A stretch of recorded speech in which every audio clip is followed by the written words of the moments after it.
हाँ। नमस्कार मित्रों, मैं गीतकार मनोज कुमार मनोज। आज मेरे लिए बहुत ही प्रसन्नता का विषय है कि आज मैं हिंदी के महान तपस्वी कवि श्री सुमित्रानंदन पंत जी के आवास पर हूँ और स्वयं एक कविता का छोटा सा सिपाही होने के नाते अपने आप को स्वयं गौरवान्वित महसूस कर रहा हूँ कि मैं आज उनकी तपोस्थली कौसानी में आकर के ऐसा लगता है कि मेरे बरसों पुराने जो पुण्य हैं वो सार्थक हो गए हैं। मैं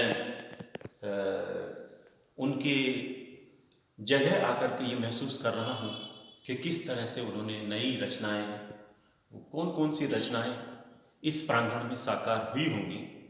और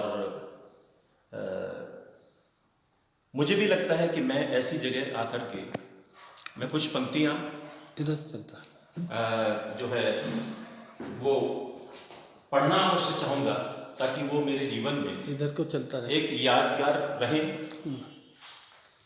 और उन यादों को हमेशा मैं अपने कलेजे से लगा कर रखूँ। और ये आप देख रहे हैं कि बहुत सारी जो उनकी तस्वीरें हैं और तमाम दुनिया की बड़ी हस्तियों के साथ उनकी तस्वीरें हैं। कोई भी उस समय का बड़ा साहित्यकार नहीं है जो इन तस्वीरों में कैद नहीं हो। ये गांधी जी का आप चित्र देख रहे हैं और गांधी जी का जो आश्रम है वो भी, गांधी जी का जो आश्रम है वो भी आगे कौसानी में, और उनके परिवार की चित्र आप देख रहे हैं, महादेवी जी का चित्र आप देख रहे हैं। और कविता की तमाम हस्तियाँ, हिंदी कविता की तमाम हस्तियाँ आज जो है उनके इस संग्रहालय में मौजूद हैं। उनकी जो पिक्चर्स हैं, उनके चित्र हैं, तो बहुत अच्छा लग रहा है। और ये सभागार जो है उनके बाद में बनाया गया, जिस सभागार में मैं आपको ये जानकारी दे रहा हूँ और ये बोल रहा हूँ, ये उनकी मृत्यु के उपरांत जो है बनाया गया है और इसमें तमाम तरह की गोष्ठियाँ और कार्यक्रम भी होते हैं। मैं अभी यहाँ के जो इसकी जो देखभाल करते हैं वो भी यहाँ पर मेरे साथ हैं। मैं भी चाहता हूँ कि दो बात मैं उनसे भी करना चाहता हूँ। आपका क्या शुभ नाम है? मेरा नाम, आप बैठिए। ये मास्क हटा लेंगे। जोगाराम। जोगाराम जी, तो आप यहाँ जोगाराम जी कितने दिन से आप कार्यरत हैं? वैसे तो मेरे को सर यहाँ पर 2014 से हूँ, लेकिन बीच में आपको कैसा लगता है कि आप हिंदी के बड़े कवि के जो ये जन्मस्थली है उसके आप केयर टेकर हैं, तो आपको कभी महसूस होता है कि मैं जो हूँ कितना पुण्य का काम करता हूँ और कितनी महान आत्मा के साथ मैं जुड़ा हुआ हूँ? जी, ये हमारे राष्ट्रीय कवि भी हुए और हमारे उत्तराखंड में इनके बराबर नाम हिंदी साहित्य। आप अगर आप उत्तराखंड कहेंगे जोगा जी तो उनको आप छोटे में कैद कर देंगे। वो उत्तराखंड में नहीं, वो पूरे भारत के आप वैसे भारत के हुए, लेकिन आज इनके समय में उत्तराखंड राज्य जैसा बनाने उनके बराबर महान कवि उत्तराखंड से बहुत कम होंगे जो राष्ट्र के नाम से लेबल। उनके बराबर तो हिंदुस्तान में कोई कवि जिस तरह का वो लिखते थे उस तरह का नहीं हुआ।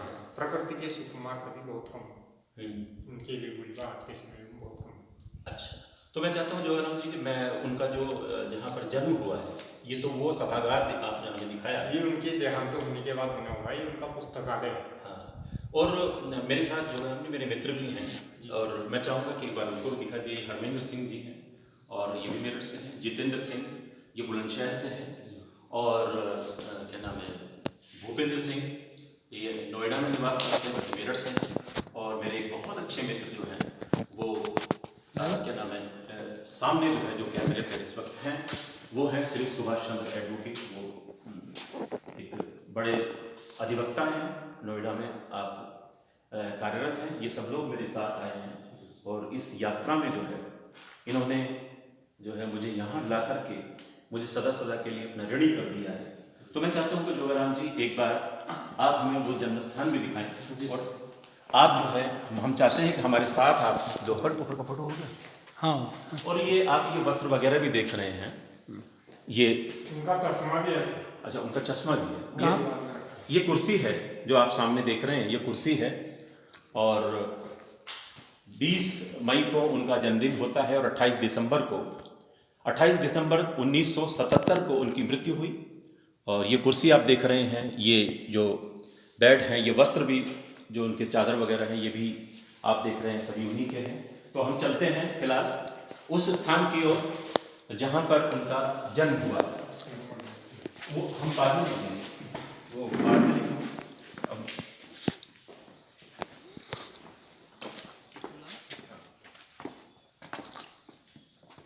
सामने जो है ये कितनी सुंदर पर्वत श्रृंखला है। और कभी यहाँ पर बैठ कर के जो हमारे पंत जी कितनी सुंदर सुंदर कविताएं लिखते होंगे। और ये सुरम्य दृश्य किसी रचनाकार को रचनाकार तो स्वयं ही बना देता है। इस दृश्य को जो भी एक बार देख लेगा वो मन से कवि हो जाएगा, मन से रचनाकार हो जाएगा, ये मेरा विश्वास है। और मैं ये जानकारी देते हुए बड़ा खुश हो रहा हूँ। मैं अर्थात मनोज कुमार मनोज। चलो चलते हैं सुभाष भाई, एक बार देख लेते हैं उनकी जन्मस्थली को, वो स्थान जहाँ पर उनका जन्म हुआ था। और ये लोकेशन जो है उन्हीं के समय का है, अच्छा वही रखा है जो उनके समय में था। हाँ, अभी इसको रिनोवेट किया है। पहले ये मिट्टी का बैठक की तरह से प्रयोग करते थे इसको। था। हाँ, ये पहले मिट्टी का था। अच्छा ये अच्छा उनका ओरिजिनल घर है। हाँ। कार्तिक अच्छा, जन्मस्थली। इसके ऊपर लैंटर है, नीचे पटाला है। ये बाद में हुआ है ना। हाँ, अभी हुआ 2 साल पहले। अभी ये ओवरटेकिंग नहीं हुआ। क्या इसमें प्रकाश की व्यवस्था नहीं है? अभी इलेक्ट्रिशियन का कार्य पूरा नहीं हुआ है। अच्छा। अभी दिशाली होंगे। हाँ यहाँ उनका जो सामान अभी परोस कर रखा है हाँ। वो इनके अंदर में लगेगा। अच्छा अच्छा अच्छा, बहुत इधर ही अच्छा। जाएंगे।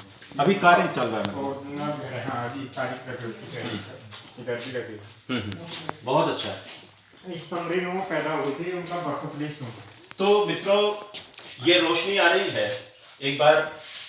इस रोशनी में ये एक अंधेरा सा कमरा है अभी, क्योंकि अभी इसमें कार्य चल रहा है। और इसी कमरे में हिंदी के महान कवि, बड़े कवि श्री सुमित्रा नंदन पंत जी का जन्म हुआ था। और इसी कमरे में वो महान विभूति पैदा हुई थी जिसने हिंदी की दुनिया में एक ऐसी अलख जगाई, एक ऐसा कार्य किया जो आधुनिक कवियों में से शायद कोई नहीं कर पाया। हिंदी के सुकुमार कवि श्री सुमित्रा नंदन पंत की जन्मस्थली है ये। आगे चलते हैं। यहाँ उनकी जन्म कुंडली लगेगी। अच्छा, यहाँ पर उनकी जन्म कुंडली लगेगी। बहुत अच्छे। मुझे नहीं पता कि प्रकाश की व्यवस्था कितनी है, कितना इसमें से वो आएगा। और इस कमरे में प्रकाश है। यहाँ पर हम जोगाराम जी, ये किस तरह से प्रयोग करते थे इस कमरे को? ये क्या था? ये उसमें रसोई था, उधर वो आग सेकने वाला था, इधर खाना बनाने अच्छा, अलाव लगाते थे यहाँ पर। बहुत अच्छा। मैं अलाव का ही खाना सिस्टम। हाँ हाँ लोकेशन वही रखा है जो उनके समय में प्रयोग किया। हाँ। इसलिए इसको नहीं हटाया गया। अच्छा अच्छा, ऊपर भी चिमनी बनी हुई है इसके छत में सीधे। हाँ हाँ हाँ, बहुत उसके अच्छे। ऊपर लेंटर है, नीचे तख्ते हैं, ये ढोला नहीं बोल रखा है। हम्म। उसके ऊपर पटाला है। लोकेशन वही दिया है जो उनके समय में था। अच्छा अच्छा, बहुत अच्छा। नक्शा वही है। पहले मिट्टी का था, अभी मुझे कितना अच्छा लग रहा है। उनका सामान कहाँ पे रखा हुआ है? सामान ऊपर अभी देख के आया पुस्तकालय में, बाकी को वही रखा सामान है। जब ये ओवरटेकिंग हो जाएगा सारा सामान यहीं आप जो है इतना अच्छा जो है ईश्वर ने आपको इस कार्य के लिए चुना है। आप निश्चित रूप से भाग्यशाली हैं। आइए। यहाँ उनके वस्त्र रखे जाएंगे। अच्छा। उसमें उनके हस्तलिखी रचनाएं होंगी।